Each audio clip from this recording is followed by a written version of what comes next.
हम लोग श्रीमद् भागवतम के तीसरे स्कंद के प्रथम अध्याय के 17वें श्लोक को देख रहे हैं। आपने कल सुना था कि व्यासदेव जी विदुर जी स आयातः वह चले गए।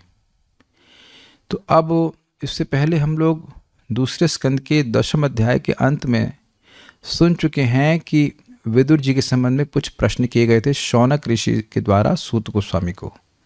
क्या प्रश्न थे? विदुर और मैत्रेय का संवाद में क्या क्या हुआ, विदुर जी ने घर क्यों त्यागा और फिर वापस क्यों आए, और विभिन्न तीर्थों के भ्रमण करते समय मतलब किन किन तीर्थों में उन्हें कहाँ कहाँ गए और क्या क्या किया, ये सब प्रश्न थे।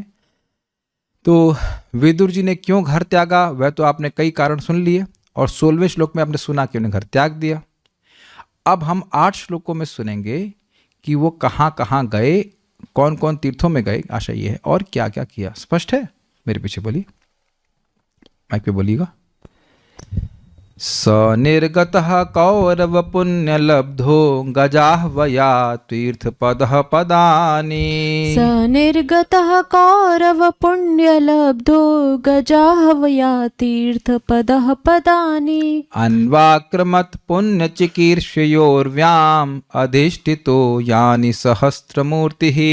अन्वाक्रमत् पुण्य चिकीर्षयोर्व्याम् अधिष्ठितो यानि सहस्रमूर्तिः। स निर्गतः कौरव पुण्य लब्धो गजाह्वया तीर्थ पदः पदानि। स निर्गतः कौरव पुण्य लब्धो गजाह्वया तीर्थ पदः पदानि। अन्वाक्रमत् पुण्य चिकीर्षयोर्व्याम् अधिष्ठितो यानि सहस्रमूर्तिः। अन्वाक्रमत् पुण्य चिकीर्षयोर्व्याम् अधिष्ठितो यानि सहस्रमूर्तिः। स निर्गतः कौरव पुण्य लब्धो गजाह्वया तीर्थ पदः पदानि। स निर्गतः कौरव पुण्य लब्धो गजाह्वया तीर्थ पदः पदानि। अन्वाक्रमत् पुण्य चिकीर्षयोर्व्याम् अधिष्ठितो यानि सहस्रमूर्तिः। अन्वाक्रमत् पुण्य चिकीर्षयोर्व्याम् अधिष्ठितो यानि सहस्रमूर्तिः। स निर्गतः कौरव पुण्य लब्धो गजाह्वया तीर्थ पदः पदानि। स निर्गतः कौरव पुण्य लब्धो गजाह्वया तीर्थ पदः पदानि। अन्वाक्रमत् पुण्य चिकीर्षयोर्व्याम् अधिष्ठितो यानि सहस्रमूर्तिः। अन्वाक्रमत् पुण्य चिकीर्षयोर्व्याम् अधिष्ठितो यानि सहस्रमूर्तिः। स निर्गतः कौरव पुण्य लब्धो गजाह्वया तीर्थ पदः पदानि। स निर्गतः कौरव पुण्य लब्धो गजाह्वया तीर्थ पदः पदानि। अन्वाक्रमत् पुण्य चिकीर्षयोर्व्याम् अधिष्ठितो यानि सहस्रमूर्तिः। अन्वाक्रमत् पुण्य चिकीर्षयोर्व्याम् अधिष्ठितो यानि सहस्रमूर्तिः। स निर्गतः कौरव पुण्य लब्धो गजाह्वया तीर्थ पदः पदानि। स निर्गतः कौरव पुण्य लब्धो गजाह्वया तीर्थ पदः पदानि। अन्वाक्रमत् पुण्य चिकीर्षयोर्व्याम् अधिष्ठितो यानि सहस्रमूर्तिः। अन्वाक्रमत् पुण्य चिकीर्षयोर्व्याम् अधिष्ठितो यानि सहस्रमूर्तिः। ओके, बहुत सुंदर सुंदर अर्थ हैं, और आज आप 2 अन्वय देखेंगे। अभी तक आप एक अन्वय देखते आए, लेकिन आज आप 2 अन्वय देखेंगे, क्योंकि 2 प्रकार के अर्थ इसमें से निकल रहे हैं और उससे अलग अलग अर्थ आ रहा है। प्रभुपाद जी के अनुवाद के अनुसार एक अन्वय है और श्रीधर स्वामी जी के अर्थ के अनुसार एक अन्वय है, तो हम उसको समझते हुए चलते हैं। पहले प्रभुपाद का अनुवाद हम देखते हैं। अनुवाद 2 है। अपने पुण्य के द्वारा विदुर ने पुण्यात्मा कौरवों के सारे लाभ प्राप्त किए।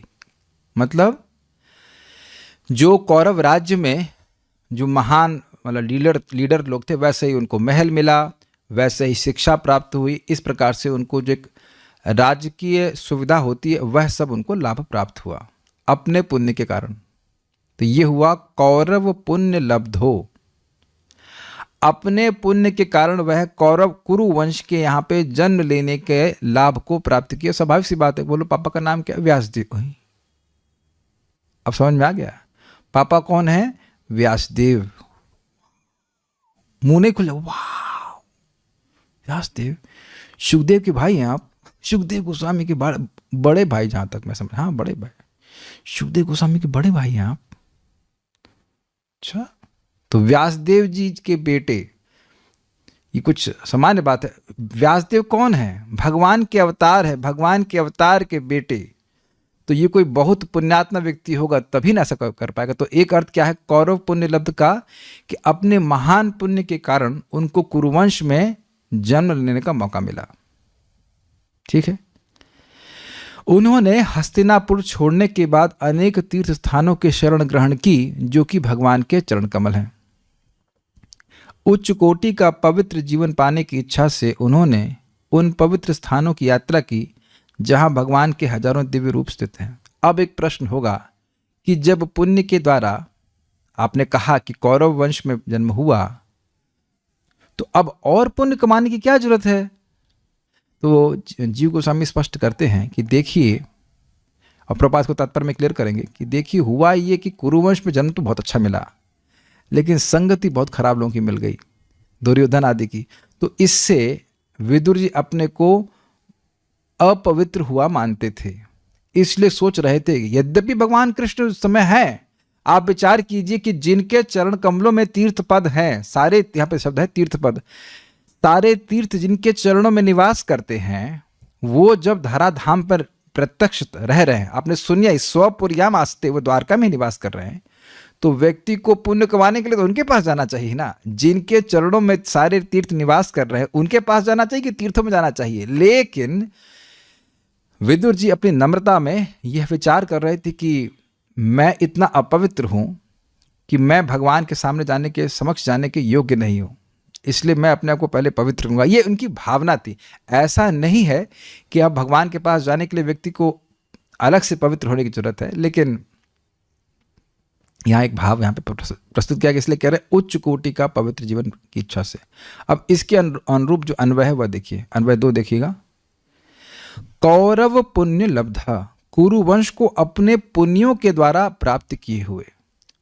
इस महान वंश में वह अपने पुण्य के कारण जन्मे थे। प्रभुपाद इसको ओपनिंग करेंगे तात्पर्य कि जो व्यक्ति बुद्धिमान है, जो व्यक्ति ऊंचे कुल में जन्म लिया है, सुंदर है, अन्य जो गुण भी हैं, वह सब उसके पूर्वगत पुण्य के अनुसार होता है। ये बहुत बड़ी बात है। कभी कभी लोग कहते हैं कि हम शास्त्र में विश्वास नहीं करते, तो आप ये बताइए कि सबकी अलग अलग बुद्धि का निर्माण कैसे होता है? एक बराबर मेहनत करने वाले एक बराबर पैसा क्यों नहीं कमाते? हमारी नाक वैसी कैसे दिखती है जैसे वह दिखती है? What is the answer? तो उत्तर कुछ भी नहीं है। क्या ये सब बाई चांस हो रहा है? बाई चांस तो नहीं हो रहा है। सबकी बुद्धि, एक ही घर में आप देखिए ना, भाई बहन हैं या भाई भाई हैं, दोनों की गतियों में कितना अंतर हो जाता है, बुद्धि में, धन में, वैभव में, शील स्वभाव में कितना अंतर होता है। एक होता है शराबी, दूसरा होता है एकदम साधु स्वभाव का। ऐसा होता है कि नहीं? तो ये पूर्वगत किए गए पुण्य या पाप के अनुसार होता है। तो यहाँ कह रहे हैं कि पुण्य लब्धा, अर्थात वह कुरुवंश में अपने महान पुण्य के कारण जन्मे थे। सह, वह विदुर गज आह्वयात, गज नाम से जिसका आवाहन किया जाता है, इसलिए कह रहे हैं हस्तिनापुर, जहां बहुत सारे हस्ती अर्थात हाथी रहते थे, इसलिए उसको हस्तिनापुर कहते थे। इसीलिए यह शब्द आया गज आह्वयात। आवाहन सुना आपने? आवाहन मतलब बुलाना। तो जिसको गज के नाम से बुलाया जाता था, उस पुरी को छोड़ दिए। कल ही आपने सुन लिया था कि स्वयं ही छोड़ दिए। निर्गतः, छोड़ने के बाद, गतः मतलब जाना, नितराम गतः मतलब छोड़ दिए। उसके बाद उर्व्याम। अब उर्व्याम शब्द के अलग अलग अर्थ लिए जाएंगे। एक उर्व्याम शब्द का अर्थ होता है मल्टीट्यूड, बहुत ज्यादा, इसलिए कह रहे उच्च कोटि के, बहुत ज्यादा पुण्य चिकीर्षया, धर्म लाभ की इच्छा करते हुए। अब वो बहुत ज्यादा पुण्य कमाना चाहते थे ताकि भगवान के दर्शन के वे योग्य बन जाएं। तो ये उर्व्याम का एक अर्थ है। उर्व्याम पुण्य चिकित्सा, मतलब यहाँ पे उर्व्याम शब्द पुण्य चिकित्सा का विशेषण है। केवल पुण्य नहीं कमाना का चाहते थे, बहुत ज्यादा पुण्य कमाना चाहते थे। यही प्रभुपाद ने कहा था कि उच्च कोटि का पुण्य कमाने के लिए, बहुत अच्छा पुण्य कमाने के लिए वह तीर्थपाद श्री हरि के यानी पदानी, वह सभी क्षेत्रों की सहस्त्र मूर्ति अधिष्ठ तथा अन्वाक्रमत, जिन तीर्थों में भगवान श्री हरि सहस्त्र मूर्तियों के रूप में विद्यमान है, शरण ग्रहण किए। काफी इंटरेस्टिंग है। तीर्थपद शब्द किसके लिए आया है? भगवान श्री हरि के लिए, इनके चरणों में ही सारे तीर्थ निवास करते हैं। तीर्थ का मतलब जिसके प्रति व्यक्ति की, ये क्या हुआ, हाँ अभी दिख रहा है। तीर्थ का मतलब हुआ कि जिसके, जो बहुत अच्छा स्थान व्यक्ति मानता है कि यहां जाके हम बहुत पवित्र हो जाएंगे, इसको तीर्थ कहा जाता है। तो तीर्थ पद का मतलब क्या हुआ? सारे तीर्थ भगवान के चरणों में निवास करते हैं। तो वह भगवान हजारों मूर्तियों में, जैसे मथुरा में भी आप जानते हैं श्वेत वराह है। मथुरा में तो बहुत सारे मंदिर हैं, अब वृंदावन में 5000 मंदिर हैं, और जगन्नाथपुरी है, अयोध्या में है, द्वारिका में है, बद्रिकाश्रम में, ऐसे अलग अलग तीर्थों में भगवान के विग्रह हैं जो कि भगवान से अभिन्न हैं। चैतन्य चरितामृत में वर्णन है कि महाप्रभु भगवान ईश्वर देखिया, वह मूर्ति देखिया नहीं बोलते वहां पे, ईश्वर को देखने जा रहे हैं। अब प्रभुपाद समझाते हैं कि जितना व्यक्ति पवित्र होगा उतना वह समझेगा कि भगवान का विग्रह भगवान है। जो नहीं समझ पा रहा, जो उनको मूर्ति के रूप में देख रहा है केवल, तो वह उसकी खुद की अयोग्यता है, अन्यथा वह साक्षात भगवान है। वो जानते हैं भगवान की ये बद्ध जीव हमको साक्षात नहीं दिख सकता, इसलिए वह मूर्ति के रूप में आ जाते, लेकिन हैं वो साक्षात भगवान ही। मूर्ति में भगवान है ऐसा नहीं है, वह मूर्ति ही भगवान है। और इसको भक्त लोग अनुभव करते हैं, जो लोग नियमित रूप से इस भाग्य को प्राप्त हैं कि मंगल आरती जा सकें।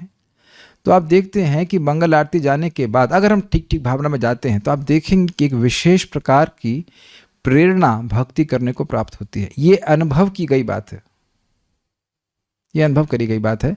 आप अच्छे जहाँ मंदिर में से हमारे इस्कॉन वृंदावन में तो ये बिल्कुल प्रत्यक्ष देखा जाता है, कैसे भक्त लोग भाग कर पहुँचते हैं। इतने सारे लोग, 3:30 बजे कम से कम 3:30 पौने 4 उठना होगा, स्नान करके आ गए। हमारे आज हम महावीर प्रभु को देख रहे थे, जल्दी आ रहे थे, माता जी भी यार। This is very nice, very enthusiastic for पाद सेवनम, भगवान का दर्शन करने के लिए। यही तो वैकुंठ में हो रहा है। वैकुंठ में लोग अपना यान लेकर दौड़ रहे होते हैं भगवान का दर्शन करने के लिए। This is Vaikuntha consciousness. So anyways, तो वह भगवान का दर्शन करने जा रहे हैं। बताइए कोई व्यक्ति यहाँ से जगन्नाथपुरी जा रहा है, कितना टिकट लगता है, क्या लगता है, तो क्या वो केवल मूर्ति को देखने जा रहा है? प्रभुपाद एक प्रवचन में कह रहे हैं कि अमेरिका से लोग आते हैं यहाँ पे देखने के लिए 10,000 किलोमीटर से, तो उनका विश्वास है कि हम भगवान को देखने जा रहे हैं, मूर्ति देखने जाएंगे। आप यहाँ का कहे हम यहाँ से अमेरिका जा रहे हैं, क्यों? वहाँ मूर्ति देखने जा रहे हैं, तो दिमाग खराब है तुम्हारा। परम पूज्य राधानाथ महाराज वह ब्रह्मचारी के रूप में वेस्ट वर्जीनिया में सेवा करते थे, तो वहाँ पे राधा कृष्ण के विग्रह थे। तो एकदम एकांत स्थान में वो स्थान है। तो उनके पिताजी किसी तरह चलते चलते उनके पास आए एक दिन मिलने के लिए, तो उनको देखे विग्रह की सेवा करते हुए राधा कृष्ण की, तो कहते हैं तुम इतने बड़े हो गए, अभी भी डॉल्स के संग खेलते हो अभी भी गुड्डा गुड़िया से खेलते हो। तो उनको नहीं समझ में आ रहा कि ये तो भगवान है, राज विद्या राज्य को ही हम, ये तो भक्तों को ही भगवान प्रकाशित करते कि देखो मैं तो साक्षात इस रूप में विद्यमान हूँ। इस सेवा के द्वारा होता है। तो ये बात बोल रहे हैं कि हजारों मूर्तियों में इस प्रकार से विद्यमान है, और व्यक्ति को वही लाभ प्राप्त होता है भगवान को देखने का, भगवान के विग्रह को देखने का, जो उसको भगवान को देखने को मिलता है। जैसे बड़ा प्रसिद्ध बात है कि जगन्नाथ जी का तो दर्शन कर लेता है पुरी में, वह अब दोबारा जन्म नहीं लेता है। और यही बात भगवान के हर विग्रह पे घटित होती है। जो भी व्यक्ति भगवान के मंदिर में आता है वह मुक्त हो जाता है। ध्यान देना होगा, इसमें बस एक ही फैक्टर है कि हम अपराध नहीं करें। मंदिर में आए अच्छी बात है, कि अगर बाद में जाके भक्तों से झगड़ा कर दिया तो थोड़ा सा डिले हो जाएगा प्रोसीजर। तो ये अर्थ आप यहाँ देख रहे हैं। दूसरा अर्थ देखिए, अन्वय 1 देखिए, अनुवाद 1 देखिए। अब बड़ा सुंदर अर्थ है दूसरा अर्थ, कौरवों के पुण्य के फल रूप में उन सबों को प्राप्त विदुर जी हस्तिनापुर से निकल गए। कौरव पुण्य लब्धा, कुछ समझ में आया? कौरवों के महान पुण्य था इसलिए लब्धा विदुर जी स वो व्यक्ति मिले। क्यों भाई? अब देखिए, लड़का 2-4 माला कर ले तो भी माता पिता प्रसन्न हो जाते हैं, और महाभागवत होता है ना। यहाँ पर जो कहते बोलते हमारा लड़का अमेरिका में है, ये है वो, तो इतना वह प्रसन्नता अनुभव करते हैं। लेकिन महाभागवत तो कोई कहे आपका लड़का कौन? प्रहलाद हमारे लड़के हैं। प्रहलाद, ध्रुव महाराज हमारे लड़के हैं। तो अब आप बताइए कि क्या ऐसी माता गर्वित नहीं होगी? जो एक हमने जो सुना है कि जो कनिष्ठ अधिकारी है वो 3 पीढ़ी का उद्धार करता है, मध्यम अधिकारी न 7 पीढ़ी का, ऐसे कुछ सिस्टम है, और उत्तम अधिकारी है वो 21 पीढ़ी का उद्धार करता है। इसका मैं रेफरेंस नहीं दे सकता हूँ, भक्तों का सुना है। 21 पीढ़ी का तो हमने सुना है, भागवत में प्रहलाद महाराज के बारे में हिसाब किताब है। तो जो महाभागवत है विदुर जी, जिनका नाम भागवत में महाभागवतों के रूप में आया है, तो क्या विदुर जी का नाम तो नहीं आया? अरे भाई, यमराज जी का नाम आया है कि नहीं? तो यमराज जी के तो अवतार हैं, और जिनका संवाद से ही 3रा स्कंद, और जब समझता हूँ 4था स्कंद भी है, वो व्यक्ति कितना महान है। जिनके संवाद को परीक्षित महाराज सुखदेव गोस्वामी डिस्कस कर रहे हैं, तो वो कितना महान होगा उसकी हम धारणा नहीं कर सकते। उनको युधिष्ठिर महाराज कह रहे हैं कि स्वांतस्थेन गताव्रतः, आपके हृदय में सदा ही भगवान को आप धारण करते हैं। आप स्वयं तीर्थ कुर्वन्ति तीर्थानि, आप जैसे भक्त विदुर जी, वह तो तीर्थों को तीर्थ कर देते हैं। अन्य लोग तीर्थ में अपना पाप नाश करने के लिए आते हैं, और आप जैसे भक्त तीर्थों में जो जमा हुआ पाप है वो नष्ट करते हैं।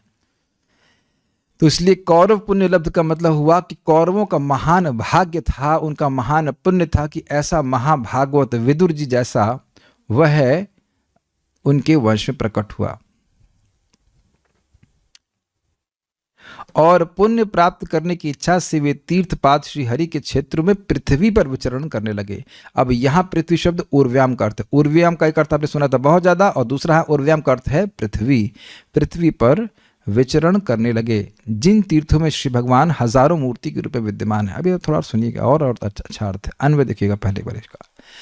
कौरव पुण्य लब्ध सह गज आह्वयात निर्गतः, कुरुवंश के पुण्यों के कारण उनको प्राप्त वह विदुर हस्तिनापुर छोड़ने के बाद पुण्य चिकित्सा धर्म लाभ की इच्छा करते हुए तीर्थपाद श्री हरि के उर्व्याम का अर्थ क्या लिया है?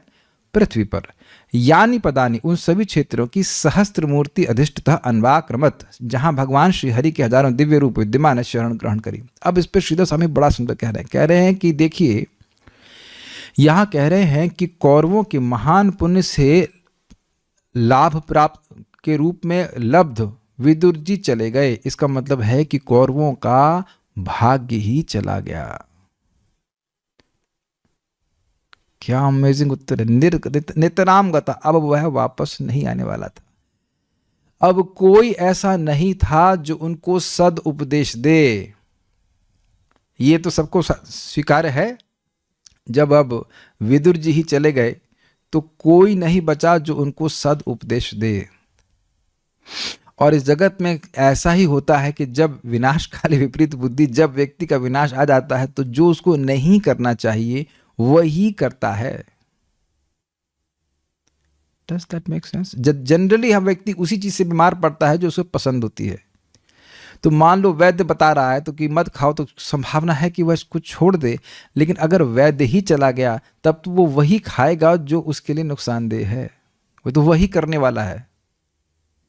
तो केवल विदुर जी नहीं चले गए, उन लोगों का महान भाग्य, उनका सद्भाग्य भी चला गया। बड़े सद्भाग्य से उनको विदुर जी रूपी मंत्री प्राप्त थे, जिनकी मंत्रणा को भी अन्य मंत्री महान मानते थे, वह चला गया। ठीक है, तो ये दूसरा अर्थ हुआ। तो समझ पा रहे हैं, दोनों अर्थ बैलेंस कर पा रहे हैं। कौरव पुण्य लब्ध, जी हाँ। श्लोक देख लीजिए। सनिर्गता, वह विदुर जी चले गए। कैसे थे विदुर जी? तो कह रहे हैं कौरव पुण्य लब्धा, अनुवाद 1 के अनुसार, जो कौरवों के महान पुण्य से उनको प्राप्त हुए थे, या अन्वय 2, जो कुरुवंश में महान पुण्य के कारण जन्म लिए थे। कहां से चले गए? तो कहते हैं गजाह्वयः, जिसको गज के नाम से जाना जाता है, अर्थात हस्तिनापुर से जाना जाता है। कहाँ चले गए? तो कह रहे हैं तीर्थ पद पदानी। तीर्थ पद मतलब भगवान विष्णु के पद अर्थात धाम को, जहाँ पे उनका स्थान है, जहाँ पे वो रहते हैं, वहाँ पे वो चले गए। अन्वाक्रमत मतलब चले गए। किस लिए चले गए? तो कह रहे पुण्य चिकीर्षयो उर्व्याम। तो दो अर्थ ले लीजिए उर्व्याम के, बहुत अधिक पुण्य कमाने की इच्छा से स्लैश पृथ्वी पर जो तीर्थ हैं उसमें वहां पर पुण्य कमाने की इच्छा से। दोनों अर्थ आ गए। अधिष्ठतः यानी सहस्त्र मूर्ति, जहां पृथ्वी पर बहुत सारे भगवान के विग्रहों की हजारों मूर्तियां विद्यमान हैं। जैसे अब यहीं प्रत्यक्ष देख लीजिए, वृंदावन में 5000 मूर्ति हैं, 5000 विग्रह हैं भगवान के। ये है।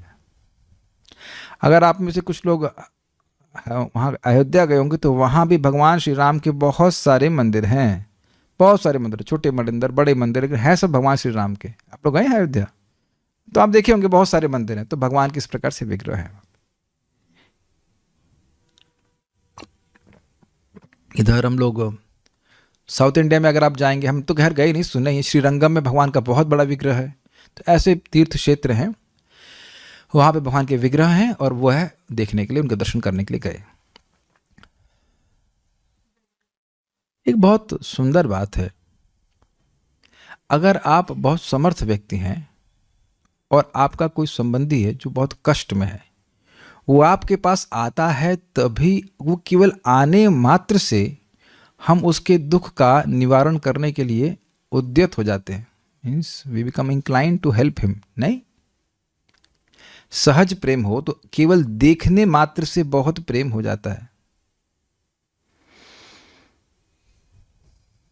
अपने बच्चों को देखिए, अपनी पत्नी को, अपने जो भी संबंधी हैं, उनको देख देख करके व्यक्ति की बहुत आसक्ति हो जाती। कोई गलत तो हम नहीं कह रहे ना। तो भगवान के सामने जब व्यक्ति जाता है तो हमारी तो जो प्रेम है सो है, लेकिन भगवान का बहुत ज़्यादा प्रेम है हमसे।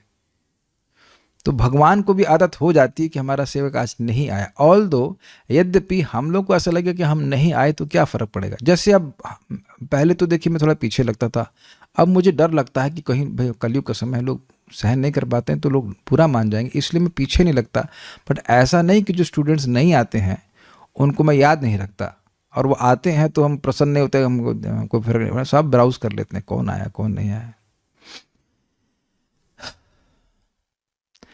दुख इस बात का होता है मुझे कि क्या भागवत से अच्छी चीज उनको मिल गई है जो उनके शोक मोह को उससे निवारित कर दे ना। लेकिन हम तो यहाँ पे बैठ के बस बोल ही सकते हैं भगवान के बारे में ना। अब जिसको ना होगा वो आ ही जाएगा, मतलब क्या कह सकता हूँ, मेरे पास और कुछ सोल्यूशन और तो कुछ है नहीं। पहले मैं थोड़ा सा पुश करता था, क्रोधित होता था, मैंने कहा भाई क्या कर सकते हैं, डिटैच नहीं हूं, अभी भी अटैच्ड हूं भक्तों से जो सुनना चाहते हैं, लेकिन क्या करेंगे बताइए। ठीक है, आते हैं तो अच्छा लगता है। मैं खाली ये बता रहा था कि महाराज का शब्द हमको बहुत अच्छा लगता है कि जब हम नहीं जाते हैं तो भगवान को ये याद रहता है आज ये नहीं आया। Krishna is a very personal god. आज ये नहीं आया या नहीं आई, is very attached to his devotees. सुबह उठ करके व्यक्ति जो पहुंचता है, क्यों मंगला के दर्शन बहुत अलग होते हैं। एक वक्त बड़ा अच्छा बोलते हैं, भगवान देख रहे हैं कि भगवान भी देखते हैं इसने हमारे लिए क्या छोड़ा है। तो सुबह की प्रिय नींद छोड़ करके कोई उठ रहा है तो भगवान कहते हैं इसको भी स्पेशल दर्शन देना चाहिए ना। जो दोपहर में आ रहा है वह भी अच्छा है, लेकिन जो सुबह उठ के आ रहा है, कौन कह सकता है कि सुबह उठ के जो मंगल आरती का दर्शन होता है वो अच्छा नहीं होता। सब जानते हैं एकदम अलग होता है, विशिष्ट होता है। भगवान भी कृपा करते हैं, है ना। नहीं तो वैसा आगे दिन में क्यों नहीं होता है, नहीं होता। तो ये सोचने वाली बात है। एक बात और विचार कर लीजिएगा, Krishna manifest to the degree we are eagerness in proportion to our eagerness to see him. जितना हमारा आग्रह होता है, तो सुबह आप देखेंगे जो सबसे अच्छे भक्त कह सकते हैं विद ऑल ड्यू रिस्पेक्ट, वो सबसे अधिक आग्रह के समय भगवान को देखना चाहते हैं। वो मौका है उस समय सबसे अच्छे भक्तों का संग करने के लिए। सबसे अच्छे भक्त सुबह उठते हैं, तो वो सारा आग्रह जुड़ जाता है और भगवान उस प्रकार से अपने सौंदर्य को, अपने माधुर्य को प्रकाशित करते हैं। हम बोल नहीं रहे हैं, ये भक्तों का अनुभव है। हमें तो प्रेरणा मिली थी कालिंदी माता जी से। हमें तो थोड़ा सा पेट खराब था तो मैं जा नहीं रहा था। हमने कहा इनका तो पूरी बॉडी ही खराब है, इनकी बॉडी में सही क्या है। मैंने कहा आप बारिश में भी गई? कहती हाँ मैं गई। हमने कहा भाई कौन जवान है, ये तो प्रश्न हो जाएगा, कौन युवा है, कालिंदी माता जी की मैं। हमने तो बड़ी शर्म आ रही थी। मैंने कहा बाप रे बाप, बारिश में भी ठंडी में भी माता जी गई। This was amazing. पाँव भी सूज रहे थे ना।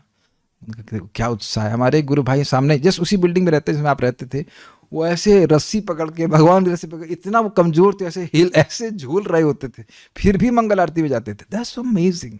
श्रीपति प्रभु नाम था उनका। एकदम लिटरली ऐसे रस्सी जो पकड़ी हुई ऐसे ऐसे झूल रहे हैं, फिर भी वह मंगल आरती जाते थे। क्या भक्तों का डिटर्मिनेशन है भगवान को देखने का,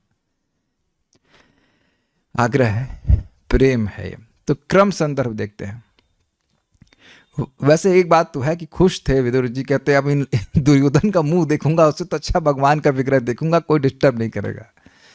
वह अपने पुण्य चिकित्सा अर्थात दुस्संग के प्रायश्चित की इच्छा से अन्वाक्रमत अर्थात एक के बाद एक पवित्र स्थानों में गए। अनु का मतलब होता है एक के बाद एक, तो क्रम अनुक्रम मतलब एक के बाद एक तीर्थ गए, उसके बाद फिर दूसरे तीर्थ में गए, फिर तीसरे तीर्थ में गए, कोई अवकाश नहीं था।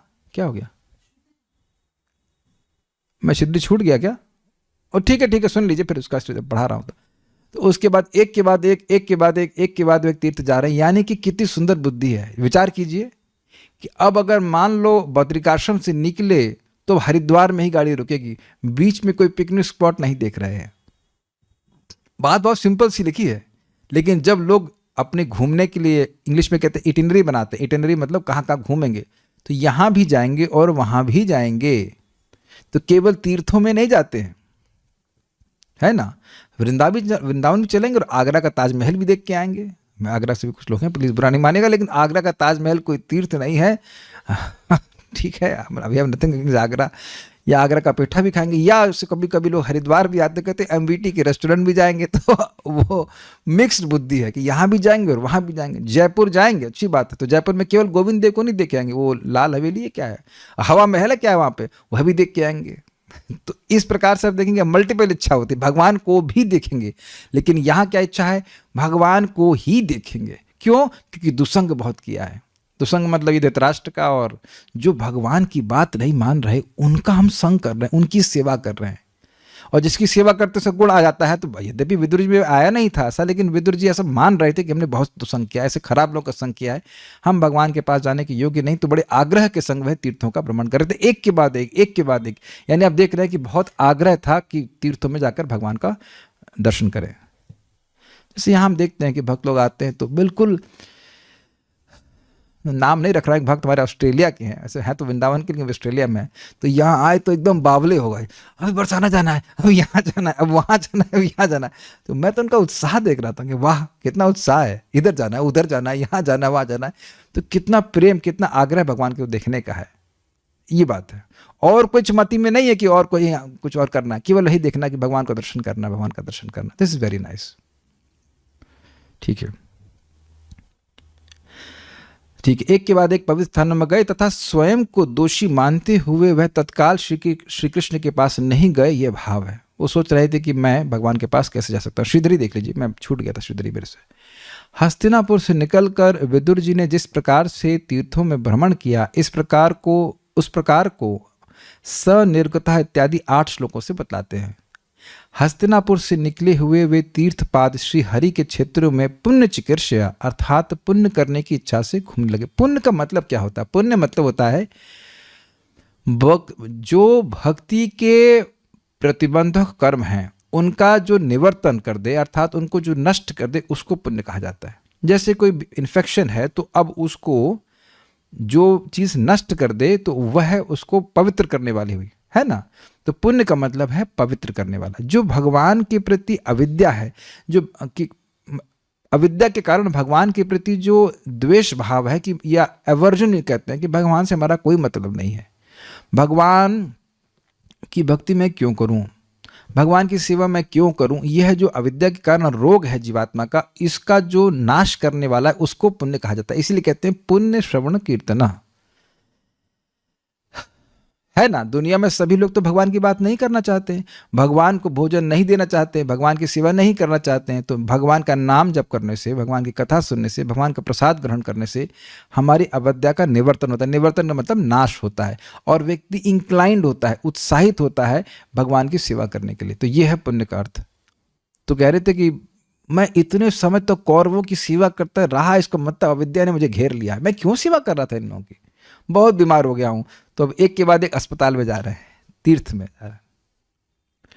कौरव पुण्य लब्ध, इस पद के द्वारा सुखदेव जी ने इस अर्थ को सूचित किया है कि वे कौरवों को उनके पुण्यों के फल रूप से ही प्राप्त थे। उनके नगर से निकलने का अर्थ है कि उनके रूप में कौरवों का पुण्य ही उस नगर से निकल कर चला गया, और इसीलिए वो कह रहे हैं गतश्री। पहले वो बोल दिए थे, तुम भगवान श्री कृष्ण के विमुख चल रहे हो, अपने बेटे के कारण धृतराष्ट्र को बोले थे, इसलिए तुम श्रीहीन हो गए हो। क्षतपुण्य लेशः, ये भी सुना था आपने, उनका पुण्य का लेश भी नष्ट हो गया था, क्योंकि अब राज्य उनका जाने ही वाला था। वो भगवान की बात नहीं सुन रहे थे। तो धीरे देख रहे हैं एकदम स्पष्ट कि जो सबसे सही व्यक्ति था वो चला गया उनके पास से। एकमात्र सही व्यक्ति था, वो सब चलेगा। विदुर जी श्री भगवान के उन तीर्थों में गए जिन तीर्थों में ब्रह्मा, रुद्र आदि अनेक मूर्तियों को धारण करने वाले श्री भगवान अधिष्ठाता के रूप में विद्यमान है। क्या मतलब हुआ? मतलब यह हुआ कि जो भगवान अपने आप को ब्रह्मा और शिव जी आदि के रूप में विस्तारित करते हैं, वह भगवान वहां पे अधिष्ठित हैं। तो यानी कि भगवान के विग्रहों को देखने के लिए गए थे। उन तीर्थ स्थलों में वे गए। क्रम संदर्भ मैंने समझा दिया, नेक्स्ट पढ़ते तात्पर्य। विदुर निसंदेह अति उच्च कोटि के पुण्यात्मा थे, अन्यथा वे कौरव वंश में उत्पन्न ना हुए होते। तो कौरव पुण्य लब्ध का क्या अर्थ था? वह कुरु वंश में इसलिए उत्पन्न हुए क्योंकि उन्होंने बहुत पुण्य किए थे। ठीक। उच्च कुल पाना, ऐश्वर्यमय होना, उच्च विद्वान होना और शरीर से अति सुंदर होना, ये सब विगत पुण्य कर्मों के फलस्वरूप मिलते हैं। किंतु भगवान की कृपा पाने तथा उनकी दिव्य प्रेम भक्ति में लगे रहने के लिए ऐसी पवित्र वस्तुएं ही पर्याप्त नहीं है। ये बंधन भी नहीं है, लेकिन पर्याप्त नहीं है। भगवान की भक्ति सुंदर होने से नहीं मिलती। वापस जरा देखिए, भगवान की भक्ति उच्च कुल में पैदा होने से नहीं मिलती है। भगवान की भक्ति विद्वान होने से नहीं मिलती है, लेकिन उच्च कुल में पैदा होने से, ऐश्वर्यशाली होने से, उच्च विद्वान होने से या सुंदर होने से हम भक्ति के लिए अयोग्य भी नहीं होते हैं। क्योंकि भक्ति यत्स्यात् सर्वत्र सर्वदा, किसी के द्वारा भी और कहीं भी की जा सकती है। दोनों बातें समझ रहे हैं ध्यान से। कोई भी योग्यता आपको भक्ति के लिए अयोग्य नहीं कर देती है, और न ही कोई योग्यता आपको भक्ति के लिए योग्य कर देती है। भक्ति के लिए एकमात्र योग्यता क्या है? भक्ति प्रवर्तक शास्त्रों में श्रद्धा। भगवत गीता सही है, भागवतम सही है। अब कहेंगे इसमें कौन सी बात है? बिल्कुल सिंपल सी बात है समझने की। भाई भगवत गीता में कह रहे हैं भगवान कि वह भगवान है। अगर किसी की श्रद्धा है, विश्वास है, तो वह स्वीकार कर लेगा। भगवान कहते हैं मेरा पूजा करो, अगर गीता की बात मानता है तो वह पूजा करने लग जाएगा। बहुत सिंपल बात है कि नहीं? भगवान को आरती घुमाने में सुंदरता का क्या मतलब है? कहीं आप शास्त्र में पढ़े हैं कि जिसकी बहुत सुंदर आईब्रोज हो, वही भगवान की आईब्रोज पे दीपक अर्पित कर सकता है? अरे चूहिया अर्पित कर सकती है, तो चूहिया से तो अच्छा ही लगता है ना इंसान। हरे कृष्णा बोलने के लिए सुंदर कंठ ही चाहिए, यह तो कहीं लिखा नहीं है। हरे कृष्णा बोलने के लिए हरे कृष्णा बोलने की इच्छा चाहिए। तो एकमात्र जो योग्यता है भक्ति करने की वो है इच्छा, और वो इच्छा आती है भक्तों की संगति से। साधु संग सर्वशास्त्र कोय, लव मात्र साधु संग सर्व सिद्धि हो। भक्ति मूल होए साधु संग। भक्ति का मूल ही साधु संग है। भक्तों की संगत से व्यक्ति की भक्ति प्राप्त होती। श्रद्धा रतिर भक्तिर अनुक्रमशति। भगवान की भक्ति में श्रद्धा अर्थात इच्छा उत्पन्न होती है कि हम भी भक्ति करें, और उसके बाद क्रमशः आगे जाकर के रति अर्थात भाव की स्थिति प्राप्त होती है, और भक्ति अर्थात प्रेम भक्ति प्राप्त होती है। स्पष्ट समझ आ गया? तो केवल पुण्य होने मात्र से उच्च कुल आदि मिल सकता है, लेकिन व्यक्ति को भक्ति नहीं प्राप्त हो सकती। लेकिन ये कोई बाधा भी नहीं है। ऐसा नहीं, मान लो कोई विद्वान है तो श्रीमद् भागवत को समझे, आचार्यों की बात को समझे और उसका उपयोग भगवान की सेवा में करे, भगवान के यश को गाए। धन है तो वैष्णवों की सेवा में लगाए, मंदिर का निर्माण करे, तो वो तो कठिनाई कुछ नहीं है। विदुर अपने आप को कम पवित्र मानते थे, अतएव उन्होंने अधिक पुण्य प्राप्त करने तथा भगवान के निकट पहुंचने के लिए संसार के सभी महान तीर्थों की यात्रा करने का निश्चय किया।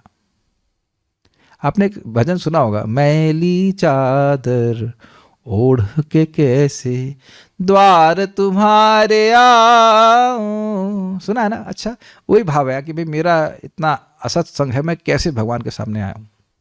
ये उनका भाव था। ऐसा नहीं है कि हम माया में हैं तो भगवान के सामने ना आए। भगवान तो बोल ही रहे हैं कि सर्वधर्मान परित्यज्य माम एकम शरणम भज अहम त्वाम सर्व पापेभ्यो मोक्षयिष्यामि मा शुचः। लेकिन विदुर जी ऐसा सोच रहे थे अपनी नम्रता के कारण। जैसे हरिदास ठाकुर जी से अधिक कोई पवित्र है नहीं है, लेकिन अपनी नम्रता के कारण यद्यपि वह पुरी में रहते लेकिन जगन्नाथ जी का दर्शन करने नहीं जाते। ये उनकी नम्रता थी। उन जिनको देखने के लिए स्वयं श्रीमन चैतन्य महाप्रभु साक्षात भगवान श्री कृष्ण स्वयं आ रहे हैं उनके घर पे, तो क्या वो पवित्र नहीं होगा? लेकिन वह अपनी नम्रता में ऐसा सोच रहे हैं कि मैं भगवान का दर्शन करने के योग्य नहीं हूं। अगर विदुर जी का दिमाग असत्संग से खराब होता तो वह धृतराष्ट्र को सत्संग क्यों देते? कुछ समझ में आ रहा है आप लोग को? अभी आपने देखा ना, सत्संग दिया था ना, सही एडवाइस दिया था।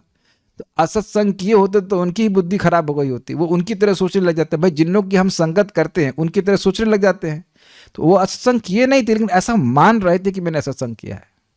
जैसे कि आप सुनेंगे कि अगर चैतन्य चरितामृत पढ़ाई जाएगी तो रूप गोस्वामी, सनातन गोस्वामी जब महापुरुष से मिलते हैं तो बड़ा दैन्य प्रस्तुत करते हैं कि हम लोग तो बहुत नीचे हैं क्योंकि हमने गलत लोगों की सेवा करी है। लेकिन अगर वो वाकई उनका संग किए होते तो उनकी बुद्धि खराब हो गई होती, लेकिन उनकी बुद्धि भगवान से कभी हटी नहीं। तो ये वैष्णवों की दैन्यता है। इस कारण से विदुर जी ऐसा सोच रहे हैं।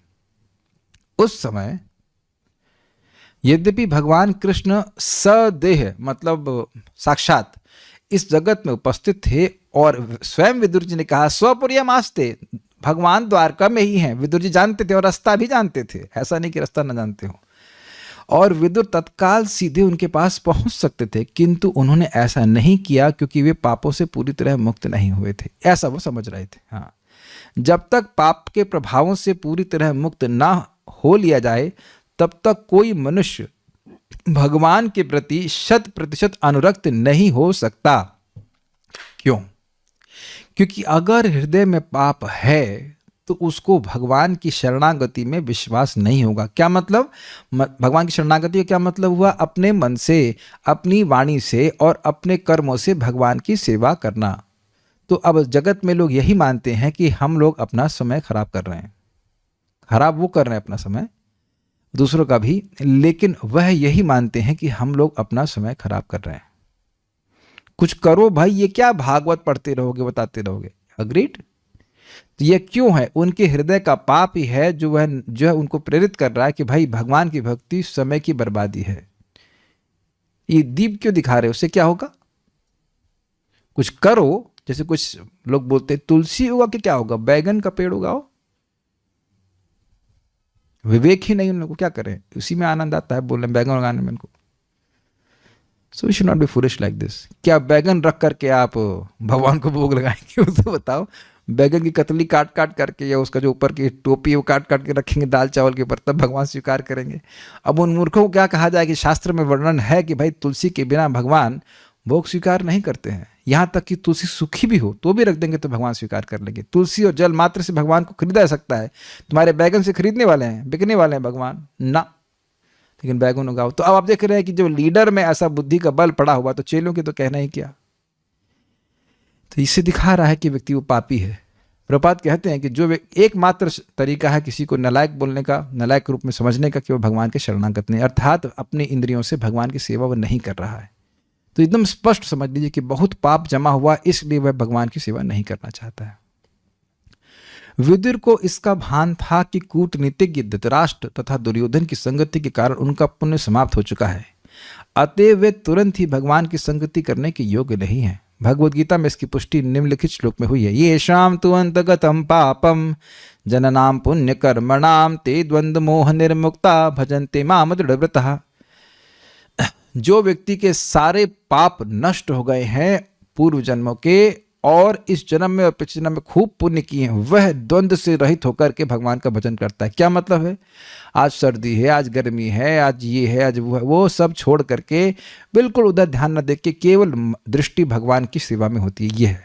और जो परेशान हो रहा है कि आज ये हो गया, आज वो हो गया, आज ये हो गया इसलिए भजन नहीं किया, कल इसलिए ये हो गया था, परसों वो हो गया था, कल ये हो जाएगा इसलिए नहीं करूंगा, तो ये जो बहाने दे रहा है उसका एकमात्र कारण है कि उसके मन में डिटर्मिनेशन नहीं है, विश्वास नहीं है कि भगवान की सेवा करके ही मुझे परम लाभ प्राप्त होगा। विश्वास तो यही है कि ये जो जगत की चीज़ मैं कर रहा हूँ उससे मुझे बहुत लाभ मिल जाएगा। जबकि जब भगवान की भक्ति करते हैं तो दिखता है कि जगत की चीज़ों को करने से कुछ लाभ मिला ही नहीं, मुझे कुछ संतुष्टि मिली ही नहीं आज तक। अद्भुत बात है कि ना मिलने के बाद भी लोग उसी में लगे पड़े हैं, किसी को नहीं मिली फिर भी उसमें प्रवृत्त रहता है। तो ये हृदय में पाप है। इसलिए तो जैसे जैसे भगवान का नाम उच्चारण करते हैं हमारे पाप नष्ट होते जाते हैं, तो हमारी श्रद्धा स्ट्रांग होती जाती है कि नहीं भक्ति करनी है। और भागवत बहुत बहुत ज़्यादा भागवत इसमें हमको सहायता कर रहा है। कंस तथा जरासंध जैसे पापी असुर व्यक्ति सोच ही नहीं सकते कि कृष्ण पूर्ण पुरुषोत्तम भगवान अर्थात परम सत्य हैं। ये विद्या समझ में आ रही किसी को? एक व्यक्ति के घर में उनके भाई थोड़ा प्याज में आसक्त हैं, तो वो प्याज की आसक्ति जो है वो पाप के कारण है। उन्हें खिलाओ प्रसाद, दया करिए उनके ऊपर। वो सोच ही नहीं सकते कि कृष्ण भगवान है। बोलने के बाद भी वह स्वीकार नहीं करेंगे कि भगवान है। जो एकदम गरीब आदमी है वो मर्सिडीज कैसे खरीद सकता है, वो हीरा कैसे खरीद सकता है? उसके पास पुण्यों का धन नहीं है। इसीलिए तो मैं आजकल बहुत ही नम्र होने का प्रयास कर रहा हूँ हमारे एटलीस्ट डोनर्स के प्रति। जो हमारे डोनर्स हैं ना, कथा में आते हैं, तो they are giving a very big donation of their time to hear about Krishna. ये बहुत बहुत बड़े पुण्य राशि को सूचित करता है। देखिए, हम आपका मक्खन नहीं लगा रहे हैं, हम शास्त्र की बात बोल रहे हैं। बस ये समझाने का प्रयास कर रहे हैं कि इस सौभाग्य को वर्धित ही कीजिए, कम नहीं होने दीजिए। बिल्कुल जैसे पैसे वाले होते ना, पैसा चमड़ी जाए लेकिन दमड़ी ना जाए, पैसा बढ़ते रहना चाहिए, कम नहीं होना चाहिए। एकांगी माता जी बता रही थी कि उनके प्रभु जी को और होटल बनाने की इच्छा होती है। बहुत अच्छी बात है, तो आप वो होटल बनाते रहे, कोई दिक्कत नहीं, आप पुण्य बनाते रहिए। अरे पुण्य हो तो गया, जब कर ले, नहीं, अभी भागवत से भी पुण्य लेना है, अभी गीता से भी पुण्य लेना है, अभी और जब करना। ऐसे करके कभी संतुष्ट नहीं होना चाहिए। उनसे प्रेरणा लेनी चाहिए। वो आपके शिक्षा गुरु हैं, जैसे हमारे प्रभु जी, एकांगी माता जी कह सकती हैं, कभी संतुष्ट नहीं होते। कितना वो होटल बना लें, कितना ही बिजनेस एक्सपैंड कर लें, ऐसे ही भक्तों को कभी संतुष्ट नहीं। और पुण्य कमाएंगे, और पुण्य कमाएंगे, और पुण्य कमाएंगे। भक्ति पॉइंट्स, क्योंकि जितना कमाएंगे उतनी श्रद्धा आपकी भगवान के प्रति बढ़ जाएगी, उतना स्ट्रांग हो जाएगा, और उसी के अनुरूप हमको अनुभव भी प्राप्त होगा। केवल वे जो शुद्ध भक्त हैं, जो शास्त्रों में निर्दिष्ट यानी आदेशित धार्मिक जीवन के नियामक सिद्धांतों का पालन करते हैं, अपने को कर्मयोग में, तत्पश्चात ज्ञान योग में लगा पाते हैं, और उसके बाद शुद्ध ध्यान द्वारा विशुद्ध चेतना को समझ पाते हैं, यानी अष्टांग योग। ईश चेतना यानी भावनामृत उत्पन्न होने पर मनुष्य शुद्ध भक्तों की संगति का लाभ उठा सकता है। मतलब ये सब कुछ कर लिया, उसके बाद भक्तों की संगति मिलती है। हमने तो सब कुछ किया नहीं है, कर सब लिया है, वो पिछले जन्मों का हिसाब किताब है। यही तो 3.33.7 कह रहा है कि जिसकी जीव के अग्रभाग पर भगवान का नाम आ रहा है, उसने सारी तपस्या कर ली है, सारे यज्ञ कर लिए हैं, सब कुछ कर लिया। देखिए, समझने का प्रयास कीजिए। आपने सुना कि भगवान के नाम से सद्गति प्राप्त हो गई, तो आपने स्वीकार कर लिया, इसीलिए तो कर रहे हैं, सुनाई पड़ रहा है। और बहुत से लोग सुनते हैं और बोल भी देते हैं, कलयुग केवल नाम आधारा, सुम रहे नर उतर नहीं पा रहा। लेकिन ये बेचारे की जीभ पर नाम नहीं उतर पा रहा है, या नहीं है ना ऐसा? तो वो बोल जरूर रहा है लेकिन श्रद्धा नहीं है। तो ये श्रद्धा कहां से आई? कुछ समझ पा रहे हैं? आप नाम जाप कर रहे हो तो क्यों कर रहे हैं? आपने सुना, तो जो सभी लोग सुनते हैं वो करते हैं? नहीं करते। पहली बात तो लोगों को सुनने को नहीं मिलता, और लोग सुन भी ले तो करते नहीं। तो क्यों? क्योंकि पाप इतना जमा हुआ है कि वह श्रद्धा नहीं रख पा रहे कि छोटे से हरे कृष्ण मंत्र के द्वारा ही हमें भगवान की प्राप्ति हो जाएगी। तो कुछ ज़्यादा लग रहा है, बात ज़्यादा बोल दिया, ये दिक्कत है। शुद्ध भक्तों की संगति का लाभ उठा सकता है। श्यान महत सेवया विप्रह पुण्य तीर्थ निषेवनात्। इसी जीवन काल में भगवान की संगति की जा सकती है, भगवान के भक्तों की संगति के द्वारा। क्यों? जहां पे भगवान के भक्त रहते हैं, कथा कीर्तन होता है, वहाँ पे भगवान विद्यमान रहते हैं। तीर्थ स्थान तीर्थयात्रियों के पापों का निवारण करने के निमित्त होते हैं और शुद्ध जीवन तथा इस साक्षात्कार प्राप्त करने वालों की सुविधा के लिए तीर्थ स्थान ब्रह्मांड भर में फैले हुए हैं। अब बड़ी सुंदर बात बता रहे हैं प्रभुपाद जी। देखिए, तीर्थ स्वतः पापों का निवारण करते हैं। पाप होने के कारण क्या हो रहा है, व्यक्ति भगवान को स्वीकार नहीं कर पा रहा है। लेकिन लोग जाते हैं तीर्थों में, भले ही भगवान को देखने ना जाएं। आप देखिए, हरिद्वार जाते हैं, गंगा नहाने जाते हैं, अब जरूरी नहीं कि वह भगवान के मंदिरों को ही देखने जाएं या भक्तों की संगति करने जाएं, ऐसा नहीं होता है। लेकिन वो इस प्रकार से जाते हैं तो उनका पाप नाश होता है, पुण्य अर्जित होता है। इसे कहते हैं अज्ञात सुकृति। और ऐसा करते करते करते करते जब बहुत पाप जमा हो क्षमा कीजिएगा, जब बहुत पाप नष्ट हो जाएगा और पुण्य जमा हो जाएगा तो भगवान उनको प्रेरित करेंगे कि जाओ जाकर भक्तों की संगति करो। कोई भी व्यक्ति शुद्ध भक्तों की जो शुद्ध रूप से ज्ञान दे रहे हैं भक्ति का, बिना भगवान के आयोजन के प्राप्त नहीं कर सकता, उस संगति में नहीं आ सकता है, आ ही नहीं सकता है, आ ही नहीं पा रहे हैं, ना कोई आए हैं। ब्रह्मांड भ्रमित कोनो भाग्यवान जीव, गुरु कृष्ण प्रसादे पाए भक्ति लता बीज। ठीक है ना, ये बात है। अब कठिनाई ये है कि अगर कोई व्यक्ति सुनता रहता है तो उस बात को समझ पाता है, और नहीं सुनता रहता है तो बहुत सी कथा चलती रहती है, कभी भी आएंगे, क्या फर्क पड़ता है, आगे कुछ और महत्वपूर्ण कार्य कर लें। और वो महत्वपूर्ण कार्य कथा की महत्ता को कम करने की तरफ लेके जाते हैं। ये कठिनाई है। आप लोग समझ ही रहे होंगे मैं क्या कह रहा हूँ। कथा सुनते रहते हैं तो कथा के महत्व समझता है, नाम के महत्व समझते हैं, और कथा नहीं सुनते हैं तो कुछ और महत्वपूर्ण बात करने लग जाते हैं जो कि अत्यंत हीन है, और वह हमारी कथा के प्रति जो कथा की महत्ता है उसमें हीनता का भावना कर देते हैं। तो कुछ नहीं, फालतू वही बात बोलेंगे। तो बाहर की दुनिया में कोई नई बात बोल रहे हैं, वही तो आहार, वही तो निद्रा, वही तो मैथुन, वही तो भय आदि की बात करते, और नई बात कहाँ कर रहे हैं। यहाँ पे तो कितनी नई नई बातें सीखने को मिलती हैं। किंतु मनुष्य को केवल तीर्थ स्थान में जाने तथा अपने नियत कर्मों को करने से ही तुष्ट नहीं हो जाना चाहिए। जनरली लोग तीर्थ में जाएंगे, कुछ पूजा पाठ करेंगे, कुछ दान करेंगे, फिर वापस आ जाते हैं, ये होता है। उसे उन महात्माओं से मिलने के लिए उत्सुक रहना चाहिए जो पहले से वहाँ भगवान की सेवा में लगे हुए हैं, और वहाँ से उपदेश ग्रहण करना चाहिए। प्रत्येक तीर्थ स्थान में भगवान अपने विविध दिव्य स्वरूपों में वर्तमान रहते हैं। ये स्वरूप अर्चा मूर्ति कहलाते हैं, अर्थात भगवान के वे रूप जिन्हें समान व्यक्ति आसानी से समझ सकता है। भगवान हमारी सांसारिक इंद्रियों के लिए अगम्य है, देखे नहीं जा सकते। वे हमारी वर्तमान आंखों से देखे नहीं जा सकते, न ही वे हमारे वर्तमान कानों से सुने जा सकते हैं। हम उस मात्रा में जितना कि हम भगवत सेवा में प्रविष्ट हो चुके हैं, या उस अनुपात में जितना हमारे जीवन पापों से मुक्त हुए रहते हैं, भगवान का अनुभव कर सकते हैं। बहुत इंपॉर्टेंट लाइन है। कोई व्यक्ति सोच सकता है कि हम भगवान का अनुभव क्यों नहीं कर पा रहे हैं, क्योंकि अभी जीवन में पाप है। तो जितनी मात्रा में पाप का निवर्तन हो जाएगा, नष्ट हो जाएगा, उतना ही अपने जीवन में अनुभव करेंगे। इसीलिए भक्ति सबके लिए बहुत आसान है, लेकिन उसकी दिव्यता का अनुभव व्यक्ति उतनी मात्रा में करेगा जितनी मात्रा में उसका हृदय शुद्ध हुआ। ये क्लियर बात है। तो इसलिए बिल्कुल निश्चित भाव से भगवान का भक्ति करनी चाहिए। प्रसाद खाइए, जप कीजिए, कथा सुनिए, इन सभी चीज़ों से हम पवित्र होते जाएंगे और अपने आप आपको भगवान की भक्ति की दिव्यता अनुभव हो जाएगी। किंतु यद्यपि हम पापों से मुक्त नहीं होते, भगवान इतने कृपालु हैं कि वे मंदिर में अपनी अर्चा मूर्तियों के रूप में हमें अपना दर्शन देने की सुविधा प्रदान करते हैं। भगवान वही हैं, इसलिए पापी व्यक्ति भी जब मंदिर में जा रहा है तो उसके पापों का नाश होना अवश्यम भावी है। इसीलिए मैली चादर ओढ़ के भी जाना चाहिए। समझ में आए? कहेंगे मैली चादर ओढ़ करके द्वार तुम्हारे कैसे आऊं? आ जाओ, मैली चादर पहन के आ जाओ, तुम्हारी चादर हम धुल देंगे। भगवान कृष्ण ये कह रहे हैं, स्पेशली गौर निताई। ठीक है, वो तो मैली चादर वालों को ही ढूंढ रहे हैं। समझ आया? चादर ही नहीं, पैंट शैंट सब गंदा है, ऊपर से लेकर नीचे तक गंदा है, भगवान सब साफ कर देते हैं। ठीक है, ओके। हाँ, भगवान इतने कृपालु हैं कि मंदिर में अपनी अर्चा मूर्तियों के रूप में हमें अपना दर्शन देने की सुविधा प्रदान करते हैं। ईश्वर शक्तिमान है, सर्वशक्तिमान है। हाँ, एक बात छूट गई, ऐसा नहीं है कि आप भगवान के मंदिर में ही आएंगे तभी भगवान को देख सकते हैं। भगवान सर्वत्र व्याप्त हैं, तो आप आजकल लाइव होता है तो वह भी भगवान का दर्शन है। अगर आप मंदिर नहीं जा पा रहे हैं तो आप देख सकते हैं, लेकिन भगवान हमारे आलस को भी देख रहे हैं। महाराज बोल रहे थे, मैंने महाराज से पूछा, परम पूज्य वृंदावन चंद्र महाराज से, महाराज ये फोटो लाइव देख रहे हैं, इसमें भगवान नहीं दिखते हैं?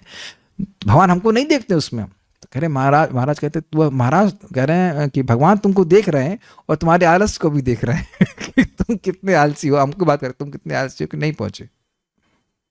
महाराज तो हमेशा घुमा करके बात उत्तर देते, अच्छा उतरता ना। तो अगर आप पहुंच सकते हैं तो पहुंचिए, नहीं पहुंच पा रहे तो लाइव देख लीजिए, लेकिन कम से कम दर्शन करना चाहिए भगवान का। ईश्वर सर्वशक्तिमान है, अतः वे अपना अर्चा रूप प्रस्तुत करके हमारी सेवाएं स्वीकार कर सकते हैं। इसलिए किसी को यह सोचने की मूर्खता नहीं करनी चाहिए कि मंदिर का अर्चा रूप एक मूर्ति है। ऐसी अर्चा मूर्ति नहीं, अपितु स्वयं भगवान होती है, और जो जिस अनुपात में पापों से मुक्त हुआ होता है उसी के अनुसार वह अर्चा मूर्ति के महत्व को समझ सकता है। अब जो शुद्ध भक्त वो तो बात भी करते हैं। अतएव मार्गदर्शन पाने के लिए किसी शुद्ध भक्त की आवश्यकता सदैव बनी रहती है। क्या मतलब है? बहुत सुंदर बात परम पूज्य राधानाथ महाराज जी समझा रहे थे कि देखिए, भक्तों के संग में हम सीखते हैं कि भगवान का दर्शन करने के लिए हमें कैसे जाना चाहिए। जैसे कि अपने को भगवान को अपने बाएं तरफ रखते हुए प्रणाम करना चाहिए, पहले गौर निताई, फिर कृष्ण बलराम, फिर राधे श्याम। ये तरीका है, ये सब हम लोगों ने भक्तों से सुना है, तब जाकर के व्यक्ति सीखता है कि भगवान के सामने कैसे होना चाहिए। ये नहीं भगवान सामने ऐसे जाके खड़े हो जाएंगे, ये अपराध है। भगवान के सामने कभी ऐसे नहीं खड़ा होना चाहिए, या तो आप ऐसे रहें, इसमें ना नम्र भावना में रहना चाहिए। भगवान के सामने अंटसंट नहीं बोलना चाहिए, किसी को गाली नहीं देना चाहिए, बाहर भी नहीं देना चाहिए।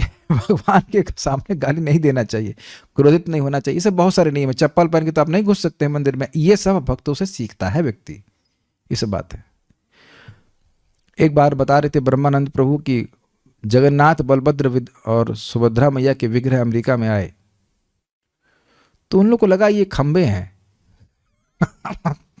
खंबे सोचे कि है ना, ऐसे एक ऊपर रख करके कुछ डिजाइन का चीज आया है। तो प्रभुपाद उनको समझा, अरे ये भगवान है, तुरंत प्रणाम करो। तो उनका सहज प्रभुपाद पे विश्वास था, तो वह सब लोग प्रणाम किए उनको। अब समझ में आ गया।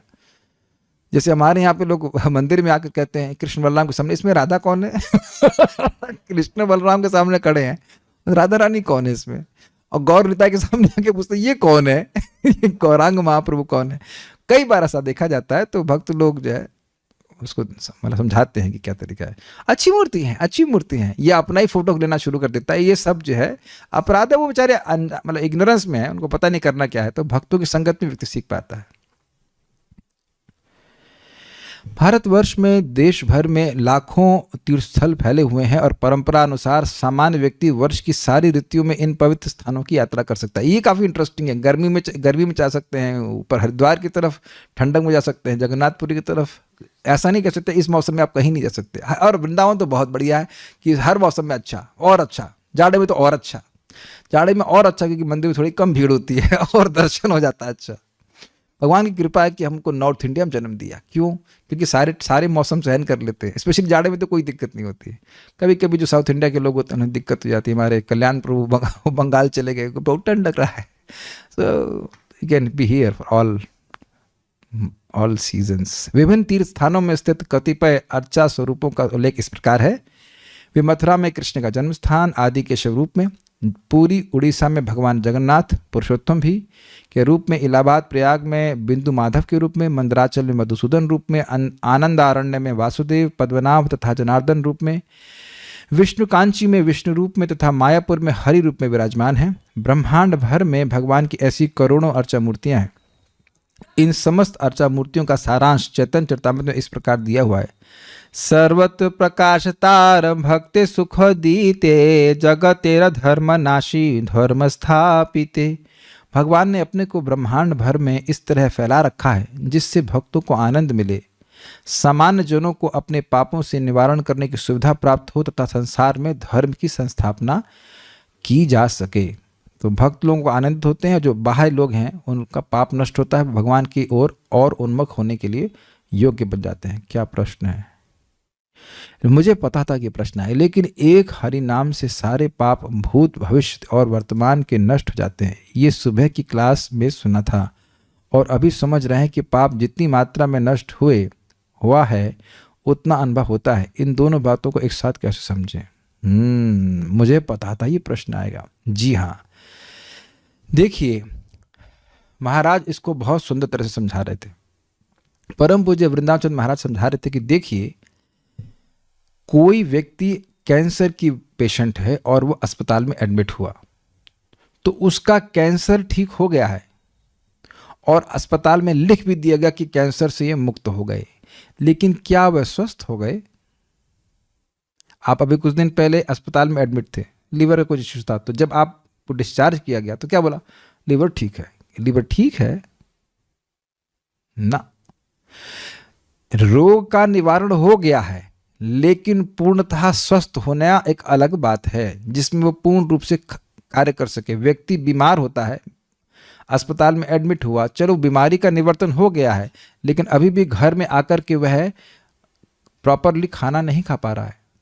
तो भगवान का अनुभव करने का मतलब, भगवान का अनुभव उतनी मात्रा में होता है जितना व्यक्ति का प्रेम जागृत हुआ है। तो ठीक है, पाप नाश हो गया है, अर्थात वह नरक नहीं जाएगा। तो यहाँ जो बोला जा रहा है जितनी मात्रा में पाप नष्ट हुए, मतलब जितनी मात्रा में अनर्थ नष्ट हुए। तो पाप तो भगवान के नाम से तुरंत नष्ट हो जाता है, लेकिन वासना जो अनर्थ है उसको नष्ट होने में समय लगता है। यही बात आप छठे स्कंद में भी सुनेंगे। श्रीधर स्वामी कहते हैं कि भाई एक ही जब नाम से पाप नष्ट हो गए तो बार बार नाम बोलने की क्या जरूरत है? तो जरूरत इसलिए है क्योंकि वासना रह जाती है, और सब लोग अनुभव कर रहे हैं। तो बार बार नाम बोलने से वासना का नाश हो जाता है और भगवत वासना, भगवान का प्रेम बढ़ जाता है। तो जितनी मात्रा में भगवान का प्रेम बढ़ेगा उतनी मात्रा में भगवान का अनुभव प्राप्त हो गया। I hope this answers the question. Okay, so will stop here. Shrimad Bhagavatam की जय, श्रील प्रभुपाद की जय, निताय गौर प्रेमानंदे।